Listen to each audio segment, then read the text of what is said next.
मी समर्थ मंडळी. आजचा हा जो व्हिडिओ आहे ना, तो प्लीज तुम्ही सगळ्यांनी शेवटपर्यंत बघा, कारण आपला आजचा जो विषय आहे ना व्हिडिओचा, तो आहे फसवणूक. आणि फसवणूक ही आपल्यापैकी बऱ्याच जणांची कुठे ना कुठे झालेली आहे किंवा अजूनही होते. त्याच्यामुळे तुम्हाला जर म्हणजे तुमच्यासोबत फसवणूक झाली असेल किंवा तुमच्या जवळ असणाऱ्या लोकांपैकी कोणासोबत झाली असेल किंवा होत असेल, तर त्यांना सुद्धा हा व्हिडिओ पाठवायला विसरू नका. म्हणजे ही फसवणूक जेव्हा आपल्यासोबत होते ना, तेव्हा म्हणजे ज्याच्यासोबत होते त्याला त्या गोष्टीचा म्हणजे खूप संताप पण येतो. फसवणूक करणाऱ्या व्यक्तीचा संताप येतो, आपली चिडचिड होते, आपल्याला खूप वाईट वाटतं, कारण आपण सगळ्या गोष्टी खूप मनापासून करत असतो.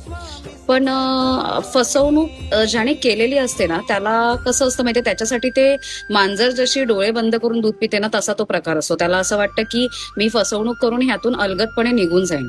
या बाबतीत स्वामी असं म्हणतात की फसवणूक जर तुझी होत असेल ना, तर बघ, एखादा व्यक्ती जर आपली फसवणूक करतोय तर हे त्याचं कर्म आहे. पण आपण त्याचा कधीच वाईट विचार करायचा नाही किंवा त्याच्याबद्दल काही वाईट साईड बोलायचं नाही. हे आपलं धर्म आहे, त्याच्यामुळे तू तुझा धर्म पाळ, स्वामी असं म्हणतात. कारण म्हणजे मला माहितीये हे खूप साहजिक आहे की आपण म्हणजे त्या व्यक्तीला शिव्यागाळ करू किंवा खूप वाईट साईड बोलू त्याच्याबद्दल.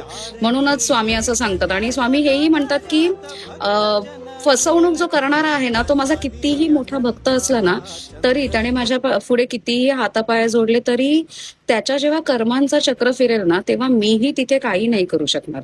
त्याने फसवणूक केली आहे आणि त्याला त्याची शिक्षा मिळूनच राहणार.